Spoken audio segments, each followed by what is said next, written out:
करें जो 20 साल पहले करने चाहिए थे, जो हिंदुस्तान ने किए और जो आज उनकी 80 या 90 अरब एक्सपोर्ट है आईटी की। और लोगों को भी इस तरह मीडिया ने एक तासुर दिया कि एकदम एक बटन ऑन करते हैं और नया पाकिस्तान बन जाता है। वहाँ इतराज को ना करे 500 रुपया कहते हैं। नमस्ते, मैं हूं सुरेश कुमार एकलवे और आप देख रहे हैं हिंदुस्तान न्यूज एंड टिप्स। मुल्ला जी के मटके में नहीं पानी पर समंदर की सुनाए कहानी। यह पाकिस्तानी हुक्मरानों का स्वभाव बन चुका है कि अपनी जाहिल कौम को और जाहिल बनाने के लिए बात बात में भारत के उदाहरण प्रस्तुत करते हैं। पाकिस्तान के निकम्मे सुल्तान इमरान खान ने कल एक बार फिर भारत पर निशाना साधते हुए चंद जाहिल टोपीबाजों से गधैया नर्तक करवाने की कोशिश की। लोंडे ने बड़ी सफाई से बता दिया कि पाकिस्तान तरक्की कर रहा है और 1998 की तरह एशिया की चौथी अर्थव्यवस्था बनने जा रहा है। आपको बता दें कि 1998 में चीन, जापान और भारत के बाद पाकिस्तान कुछ वक्त के लिए तरक्की वाला देश दिखाई दिया था। दिखाई इसलिए कि क्योंकि पाकिस्तान ने जो आंकड़े प्रस्तुत किए थे उन पर दुनिया को कभी यकीन नहीं हुआ। मजे की बात यह है कि आज इमरान लोडा जी ने चोर कहकर तशरीफ उछालता है, उस वक्त उसी नवाज शरीफ की सरकार थी। 17 फरवरी 1997 को नवाज देश के प्रधानमंत्री बने थे और 12 अक्टूबर 1999 को परवेज मुशर्रफ तख्ता पलट करके पाकिस्तान की सत्ता पर काबिज हो गई थी। पिछले 20 सालों में पाकिस्तान में 11 प्रधानमंत्री आकर जा चुके हैं, यानी हर 2 साल बाद एक नया प्रधानमंत्री आ जाता है। मुल्लाओं का देश है, इनके भेजे में इंशाअल्लाह का लोचा ज्यादा है, इसलिए यहां ऐसा होना कोई अचंभे वाली बात नहीं है। मटका अगर आधा भी भरा हो तो वह छलकता जरूर है। इमरान खान का मटका पानी से भरा तो नहीं है, मगर उन्होंने समंदर की जो कहानी सुनाई है अब जरा वह भी खुद सुन लीजिए। तो पहले तो माइशत तबाह कर दी, ये ड्रामा चलता रहा। फिर पता चला कि वो माइशत कोरोना के बावजूद, हिंदुस्तान में ज़रा देखिए आज क्या हालात है। हमारा और हिंदुस्तान का एक ही तरह के जो आबादी है, जो डेंसिटी पॉपुलेशन है, जो मौसम है, हमारा तो उनसे मिलता जुलता है। हिंदुस्तान की हुकूमत ने क्या फैसले किए, आज उनका क्या हाल है। हमने क्या फैसले किए, आज अल्लाह ने हमें कैसे निकाला है। और उसके बावजूद जब उनका -7 पे ग्रोथ रेट है, हमारा 4% पे चला गया, जबकि हमारे हिंदुस्तान से बहुत बुरे हालात थे। यह बात सच है कि 31 मई को भारत सरकार ने जो ताजा आंकड़े जारी किए हैं उसके मुताबिक वर्ष 2020-21 में सकल घरेलू उत्पाद में 7.3% की कमी दर्ज की गई है, जबकि चौथी तिमाही जो जनवरी से मार्च तक है उसकी जीडीपी ग्रोथ 1.6% दर्ज की गई है। जबकि केंद्र सरकार ने इस साल 8% की गिरावट का अनुमान लगाया था, लेकिन जीडीपी का आंकड़े उस अनुमान से बेहतर आए हैं। यह सब इसलिए हुआ कि अप्रैल से मई महीने के दौरान देश ने लॉकडाउन का सामना किया है और केवल आंशिक व्यापारिक गतिविधियां ही जारी रही है।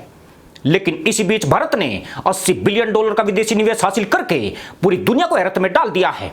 पाकिस्तान में इतना निवेश पिछले 5 साल में भी नहीं आया है। इंशाअल्लाह बोलकर टोपीबाजों को चूना लगाने वाला लोंडा यह भूल गया कि 5 अप्रैल 2021 को अंतर्राष्ट्रीय मुद्रा कोष यानी IMF ने भारत की आर्थिक वृद्धि दर तेजी से बढ़कर 12.5% पर पहुंचने का अनुमान लगाया है। यही वह IMF है जिसके सामने इमरान आज भी सलवार उतार कर खड़े हैं और पूरी मदरसा पैदाइश को उसके सामने औंधे मुंह लिटा दिया है। भारत के काफी हिस्सों में अनलॉक की प्रक्रिया चल रही है। जहां पर अनलॉक हुआ है वहां अर्थव्यवस्था के सितारे फिर से जगमगाने लगे हैं। 16 अगस्त 2018 में पाक का प्रधानमंत्री बनने से पहले इमरान ने मदरसा पैदाइश से नया पाकिस्तान बनाने का वादा किया था। बाद में बात मदीने की रियासत पर आ गई। नया पाकिस्तान का नारा घबराना नहीं में बदल गया और मदीने की रियासत में पुदीने के भाव ने रिकॉर्ड तोड़ दिए। अब लोंडा कह रहा है कि पाकिस्तान के मुल्ला जबरदस्त स्ट्रगल कर रहे हैं, मतलब जालीदार टोपी के छेद से तहमंद को निकालने की कोशिशों में जुटे हैं। पर लोंडा भूल रहा है कि जिस देश ने 20 साल में 11 प्रधानमंत्री बनाने का वर्ल्ड रिकॉर्ड बनाया है, तब कौन सा यहां धनिया की रियासत चल रही थी। ये कभी भी ऐसे नहीं होता कि एकदम आप आज़ाद हो जाते हैं। जो अभी जिस जगह पाकिस्तान खड़ा है, एक बहुत, मैं समझता हूं कि 1947 के बाद ये बहुत बड़ी स्ट्रगल चल रही है पाकिस्तान का निज़ाम बदलने के लिए, माफियाज से अपने आप को आज़ाद करने के लिए। हर जगह माफियाज बैठे हुए हैं, हर जगह उनकी कोशिश है कि किसी तरह ये गवर्नमेंट फेल हो ताकि वो फिर उसी तरह एक करप्ट निज़ाम से फ़ायदा उठाते रहे।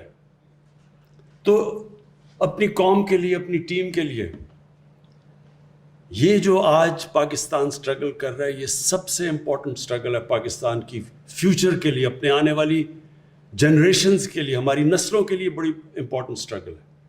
ये स्ट्रगल है रूल ऑफ लॉ की, कानून की हुक्मरानी की स्ट्रगल। ये सबसे ये जो कानून की हुक्मरानी की स्ट्रगल है, इससे ही एक माशरा बदलता है। जुलाई 2018 में $1 में 121 पाकिस्तानी रुपए आते थे। आज $1 की कीमत 154 पाकिस्तानी रुपए पर पहुंच गई है। यह पाकिस्तान में सबसे बड़ा स्ट्रगल चल रहा है।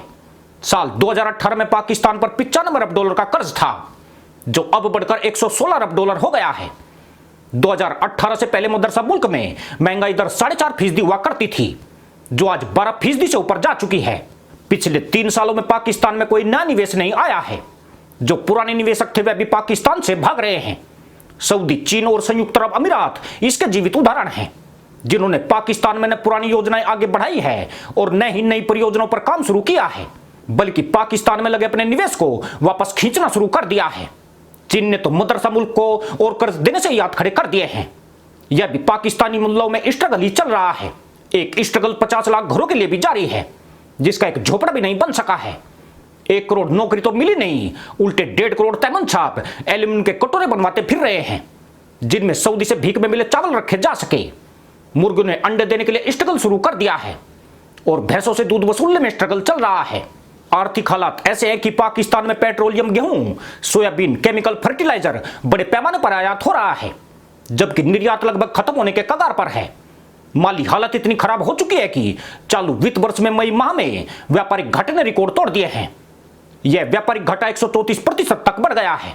व्यापारिक घाटे को यदि रुपए में देखा जाए तो यह सालाना 125% की दर से बढ़ रहा है।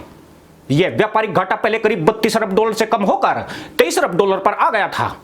माना जा रहा है कि इन हालात में मौजूदा वित्त वर्ष में जून के खत्म होने तक चालू खाता घाटा $4 अरब से $6 अरब के बीच पहुंच जाएगा, जिससे मदीने की रियासत की अर्थव्यवस्था और ज्यादा बिगड़ेगी। गत वर्ष इसी महीने में जहां यह $1.466 अरब था, वहीं अब यह बढ़कर $3.432 अरब तक पहुंच गया है। यानी इमरान लोंडे को विदेशी खातों पर नियंत्रण रखने और आयात निर्यात की बढ़ती खाई पर भी स्ट्रगल करना पड़ रहा है।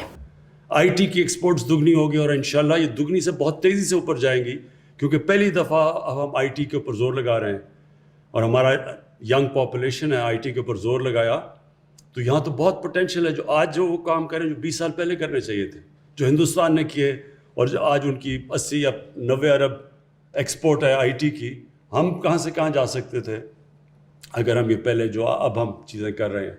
मजे की बात यह है कि अब पाकिस्तान के जाहिल तैमन छापों को आईटी प्रोफेशनल बनाने की कवायद की जा रही है। जिनके भीख के कटोर में सऊदी के चावल बिखरे हैं, वे कंप्यूटर के कीबोर्ड के बटन दबाते दिखाई देंगे। यानी मुल्ला का ख्वाब और बेगम का हिजाब ढका छुपा रहे तो अच्छा है। यूं भी यह बकलोल ज्यादा मुल्क है और इमरान लोंडे पर तो खुद मदरसा पैदाइश कोई भरोसा नहीं रहा है। पर यहां भारत की आईटी इंडस्ट्री की तारीफ करके जाहिल मुल्लाओं में जोश भरने की लोंडे ने कोशिश जरूर की है। यानी दुकान करे पकौड़ों की और बात करे करोड़ों की। इसी के साथ अनुमति दोस्तों, जय जवान, जय किसान, जय हिंद, वंदे मातरम।